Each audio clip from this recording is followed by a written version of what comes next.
Dominant caste का जो term है ये एम एन श्रीनिवास ने दिया। ये कॉन्सेप्ट इन्होंने दिया कि डोमिनेंट कास्ट होती कौन सी है, जिनके पास ज़्यादा पावर है, वेल्थ है, जिनकी बात मानी जाती है या जो अपनी बात मनवा सकते हैं, वो dominant caste. M N Srinivas इन्होंने बहुत काम किया इंडियन सोसाइटी या इंडियन सोशियोलॉजी में। The concept of dominant caste was used for the first time in sociological literature by M N Srinivas. पहली बार इन्होंने यूज़ किया ये term in his essay social system of a Mysore village. इन्होंने ये essay लिखा था, social system of a Mysore village, उसमें इस टर्म का यूज़ किया इन्होंने डोमिनेंट कास्ट का, which was written after his study of village Rampura. उन्होंने रामपुरा विलेज की स्टडी की, फिर उस पर कैसे लिखा, उसमें डोमिनेंट कास्ट का जिक्र किया। And later elaborated in his paper by the same title the dominant caste in Rampura 1959। ये जो सोशियोलॉजिस्ट थे ना, ये सोसाइटी की स्टडी करते रहते थे और किताबें और पेपर छापते रहते थे। Srinivas says that the existence of dominant caste is not particular to Rampura village only. It is also found in other villages of the country. इनके हिसाब से ऐसा नहीं है कि डोमिनेंट कास्ट उसी विलेज में पाई जाती है जहाँ पर मैंने स्टडी की। इसका मतलब इन्होंने कहा कि पूरी कंट्री में कि हर गांव में पाई जाती है, हर एक विलेज में पाई जाती है dominant caste. The term dominant caste is used to refer to a caste which yield economic or political power and occupies a fairly high position in the hierarchy.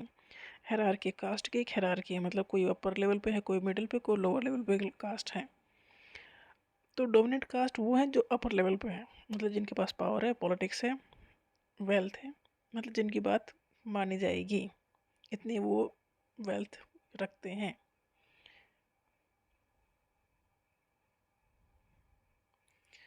M N Srinivas ने कैसे define किया dominant caste को? A caste to be dominant, caste dominant होने के लिए it should own a sizeable amount of the arable land. उनके पास इतनी ज़मीन होनी चाहिए कि मतलब ठीक ठाक ज़मीन उनके पास होनी चाहिए।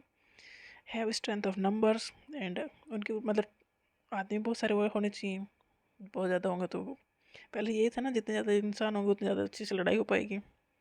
And occupy A high place in the local hierarchy, मतलब एक तो नंबर ज़्यादा हो, दूसरा उनके पास इकोनॉमिक सोर्स हो, मतलब पैसा हो, और वेल्थ है, नंबर है, तो वो अपनी बात चला सकेंगे। A high place in the local hierarchy, when a caste has all the attribute of a dominance, it may be said to enjoy a decision of dominance। मतलब उनके पास सब कुछ है तो डिसीजन लेने में उनकी बात ज़्यादा मानी जाएगी। सोसाइटी में अगर कोई डिसीजन लेना है तो वो डिसीजन अच्छे से ले सकेंगे और उसे लागू भी करवा सकेंगे, क्योंकि वो नंबर में भी ज़्यादा है, पैसे में भी ज़्यादा है। डोमिनेंट कास्ट के फीचर्स या फंक्शंस क्या हैं? Dominant caste often acts as a reference model to the lower caste group. जो लोअर कास्ट है, डोमिनेंट कास्ट उनके लिए एक रेफरेंस मॉडल के फॉर्म में काम करते हैं कि हमें ऐसा बनना है। डोमिनेंट कास्ट कंट्रोल करती है की economic resource and provide employment. देखो इनके पास इतनी ज़मीन जायदाद सब कुछ है, तो वो सारा काम तो खुद तो करेंगे नहीं, तो दूसरे को एम्प्लॉयमेंट देंगे, तो इसका काम भी डोमिनेंट कास्ट वाले करते हैं। Due to position in governance, politics में भी है, इकोनॉमिक में भी है, अच्छा वेल्थ है तो पॉलिटिक्स में भी है, तो पॉलिसीज़ भी इनके हिसाब से बनेगी, और जो रिसोर्स का एलोकेशन होगा उन पे इनका इंटरफेयर होगा ही होगा। Dominant caste also play an important role in resolving dispute. अगर कोई भी डिस्प्यूट हो रहा है तो डोमिनेंट कास्ट का इम्पोर्टेंट रोल होगा उसे रिजॉल्व करने में, क्योंकि उनकी बात मानी जाएगी और वो अगर जो भी रिजल्ट होगा उसे अप्लाई करवा सकते हैं। And not only dominant caste but non dominant caste जो हैं वो भी उन्हीं के पास आएंगे फैसला करवाने के लिए।